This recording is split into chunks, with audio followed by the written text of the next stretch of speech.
Hello, welcome to your snack sandwich. Today I'm going to be taking a look at SPICEfinance.xyz. Now this is a pretty interesting project. This is kind of outside of my realm, but kind of inside my realm. There are some definite aspects of DeFi here, but it's an aggregated NFT lending liquidity platform. Now it's not quite live yet. It's going to be live soon, so you can watch out for it. But I spent some time, I read through the docs, right? And I did talk to someone and ask them some questions. But as always, read the docs yourself, find out confirm what I'm saying and so forth.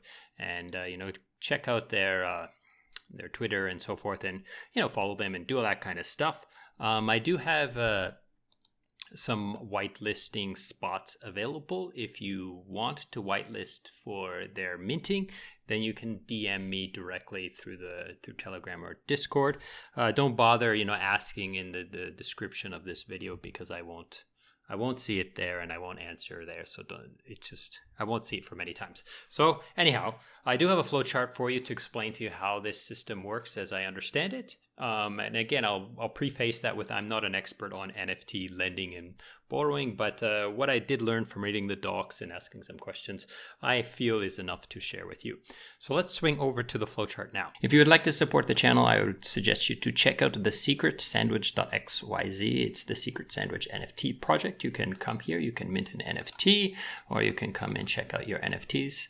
If you want to know more about the Secret Sandwich NFT project, I would suggest you to check out the Medium. I will put a link to this website and you can check the Medium articles here. Okay, so let's get back to it. Okay, so here we are on the flowchart. We have dollar bill and boosted bill will come along in a second, right? So first of all, we have dollar bill. He wants to lend some ETH. That's all he wants to do. He doesn't want to play the NFT game, but he thinks the NFT game has some gains to be made, okay? And based on what I've checked, like checking through some of the UIs on these, the yield for lending on these platforms can be quite lucrative, quite juicy, like 50, 60, 100% API. Like it's quite good, but there is like a different degree of risk in these. So anyhow, so he can deposit his ETH or maybe some other tokens that they decide to support into the vault at SPICEfinance. Now SPICEfinance will then use that ETH in different bidding strategies. So different vaults will have different bidding strategies, and basically what they will do is they will bid on these peer-to-peer NFT lending platforms, okay? So I'm not going to explain how they work, but it's not a process of just put your liquidity there and it gets lent. It's a peer-to-peer agreement. So they're going to look for deals on these with custom bidding strategies, and they're going to then close those deals and lend your assets to the people who want to borrow, right? So one of the things that you can select as a risk perimeter, or one of the things that are outlined in the docs, is that many NFTs are whitelisted and there's not a lot. Maybe I think I remember there's like 5 or 6. I'll show you the picture of it right now. So these listing items are basically ones that the strategy is willing to bid on, willing to lend to as collateral. So as you can see, like the Caesar sofa is not worthy, so they won't allow this to be lent. But let's say like the Caesar's snack sandwich is on that list, which it's not, but let's say it was, then they might accept that as collateral. This bidding strategy will accept that as collateral. However, if there's some token ID that's like declared stolen, or for some reason that token ID is not sellable on OpenSea, then they will exclude that from being borrowed against as well. Now, usually these peer-to-peers, they have their own kind of system where they're time-based liquidations. So basically, in the agreement, the peer-to-peer agreement, they say, I want to borrow this amount of money. I will pay this fixed interest rate, and I will pay in 3 weeks, 10 days, 1 day, 2 days, 6 months, whatever that fixed time is. So the liquidations tend to happen based on fixed time, but they will also have a floor price type liquidation for collateralization, right?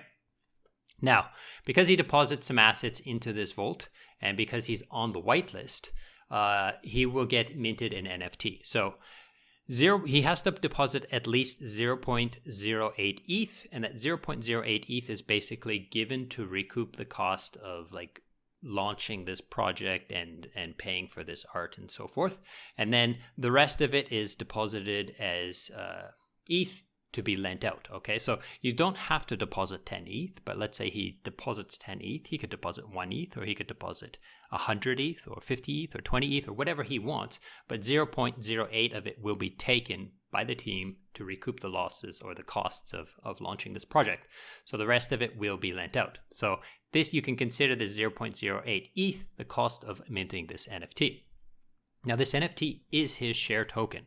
So this NFT is a financial NFT as well as a PFP NFT. So first of all, it will be a financial NFT alone, but then the metadata will be populated after some time, right? So after many people have minted these NFTs, they will take the people who put the most ETH basically and give them the most rarity of those NFTs, but they're already pretty rare. There's only 555 NFTs, and you will get one, right, for depositing.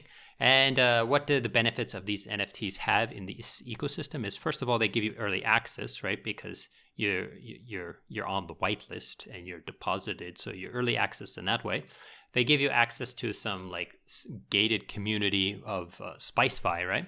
And then they also talk about giving you boosted yield, but in the docs, I wasn't able to find any way that this boosted yield is coming from exactly. Okay, so maybe there's a spread on a little bit of performance fees, and then instead of the performance fees, they will give it to you. But I'll talk about fees later, okay?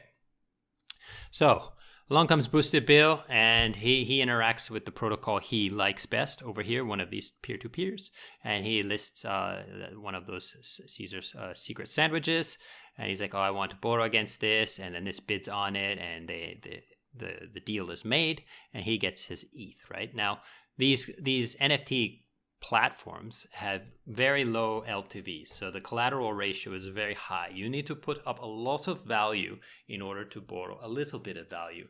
And like I said before, these interest rates can be quite lucrative as well. So let's say he puts up 10 ETH worth of, let's say this sandwich is worth 10 ETH, and he puts that up for collateral. Maybe he can borrow 5 or 2 or 3 ETH, right? So, you get it, right? So it's very heavily over collateralized to protect, because NFTs can be a little bit harder to liquidate than fungible tokens, right? Now, moving on. Now, they do talk about the ability of using an aggregator vault. So they have these base vaults, right, that basically will use this, and then they have these vaults that allow you to up your risk factor to expose you to both peer-to-peer and peer-to-pool, right? Now, peer-to-pool are different than peer-to-peer in the sense they don't have all this bidding and stuff like that. It'll just supply to them, and they have variable interest rates based on on supply and demand inside these pools. So these pools, you will have to look at these different protocols to see which ones you feel are safe. And I assume that there will be vaults that say, oh, I only want to send to Arcade and drops or whatever ones you like, right? So there's going to be some choices as this protocol grows and develops and becomes more robust, right? Now, moving on. Let's say there is a liquidation. Okay, let's say he doesn't pay back in time. So these peer-to-peers, usually how they work is if you don't pay on time, your collateral is given to the lender, right? So the collateral will be given to the Spice Vault, right? And what the Spice Vault will do is immediately list it on OpenSea. So he doesn't have to do anything, right? Just immediately list it on OpenSea for basically the debt plus a little premium. And maybe this premium will help to give this boosted yield, right? So a little bit of a premium and listed on OpenSea, or maybe in the future they will integrate other things like LooksRare and other NFT marketplaces. So along comes grandmother. She wants to protect her sons from their degeneracy. So she comes along with her ETH and she buys this secret sandwich off of OpenSea, and she pays ETH, and the ETH is sent to the vault. And now the ETH just increases the vault share value. So it increases the value of these NFTs by just adding more yield to it, right? So then this will also then be deployed as long as he doesn't pull out, right? So it just becomes auto compounding in that sense, right? Now, let's say a liquidation happens on this end. Now, usually these protocols, they have their own liquidation engine where they list it themselves. Maybe they have a Dutch auction or some sort of auction system where they list the NFTs. And grandma can come and buy it from them instead and pay with ETH. She gets her NFT, and then some portion of that should be owed to the vault, right? And it's just sent, the ETH would just be sent to the Spice vault, okay? Now, the last thing I want to talk about is fees. In the docs, it says there is a 0% fee right now, but it will change to some small percent. So I don't know what that small percent is. It could be 1%, 2%, 10%, 30%. I don't know, right? So, but it does say small, so I assume it's going to be less than 5%, 10%. Okay.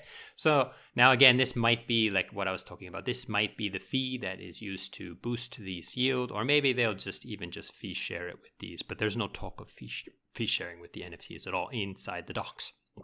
So that's pretty much it for today. I hope this has been interesting and useful.